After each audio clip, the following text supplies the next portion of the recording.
vamos a hacer una versión corta del pseudo-hipoparatiroidismo. Entonces, el pseudo-hipoparatiroidismo, esto, definición, va a ser una mutación en el gen GNAS.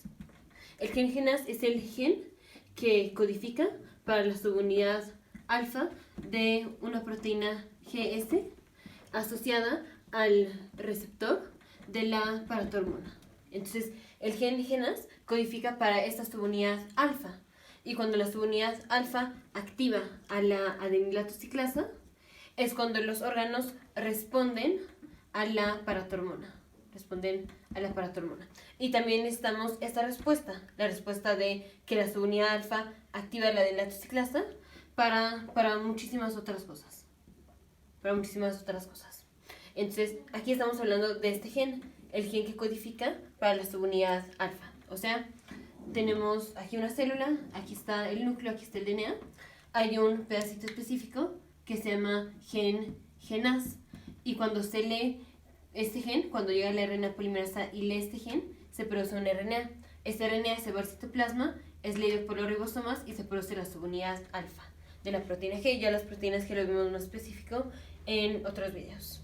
Entonces, esta proteína alfa se necesita para activar a una enzima que es la adenilatociclasa. Y ya cuando se activa la adenilatociclasa, respondemos a la paratormona y a muchísimas otras cosas. El paciente se va a presentar con osteodistrofia de Albright, que es el paciente va a tener hipoplasia del cuarto o quinto metacarpiano o metatarso. Entonces, aquí tenemos los huesos del carpo, aquí están los metacarpianos y aquí están las falanges.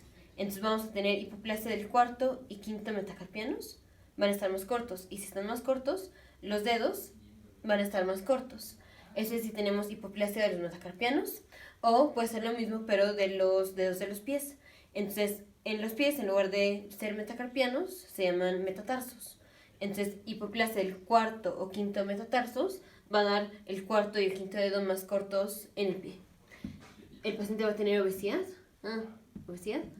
El paciente va a tener retraso mental, va a tener calcificaciones subcutáneas y va a tener corta estatura.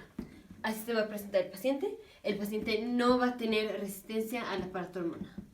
A diferencia del pseudo-hipoparatiroidismo tipo 1, en el pseudo-hipoparatiroidismo no hay resistencia a la paratormona. Y no hay resistencia a la paratormona porque recordemos que las células que responden a la paratormona, como son las células del túbulo contorneado proximal, estas células solo expresan el alelo materno. Entonces, esta cromosoma materno, cromosoma paterno, aquí, estas células solo expresan el alelo materno. Entonces, con que el alelo materno esté bien, ya está bien. Y no importa qué pasa con el alelo paterno, o sea, con el gen GNAS del cromosoma paterno. Porque aquí es una mutación en el gen GNAS, pero específicamente la mutación esto hace que el padre le pase el gen GNAS al hijo, al cigoto, de forma inactivada. Pero a estas células, que son las células que responden a la paratormona, no les pasa nada, porque lo normal es que solo expresen el gen o el alelo materno. Y el paterno vino, o aquí el padre se lo pasó de forma inactivada, y eso es anormal. Pero de todos modos, si el padre se lo hubiera pasado de forma normal, o sea, de forma activa, a propósito, estas células metilan, o sea, inactivan a este gen, porque solo expresan el materno. Es una característica que estas células solo expresan el gen materno y no el paterno. El paterno lo metilan.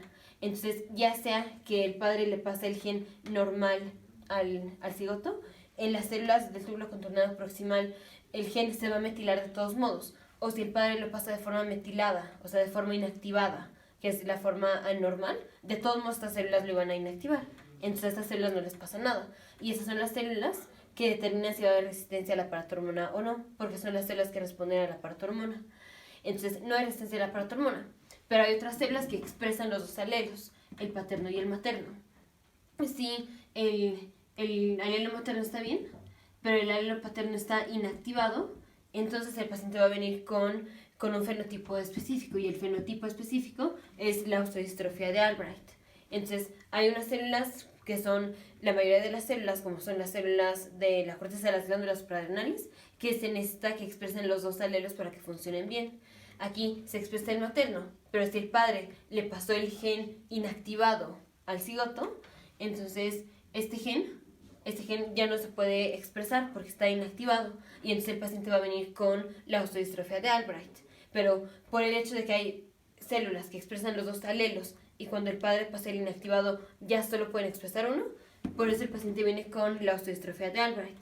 Pero como en las células que solo expresan el alelo materno, de todas formas se iba a inactivar el alelo paterno, no importa si el padre aquí lo pasa de forma inactivada o no, de todos modos lo iban a inactivar. Entonces, por eso el paciente no viene con resistencia a la paratormona. Entonces, el pseudo-hipoparatiroidismo es una mutación en el gen NAS, o sea, el gen que codifica para la subunidad alfa de la proteína G que está asociada al receptor de la paratormona y a otras cosas, en donde el padre le pasa de forma inactivada el gen GNAS al hijo.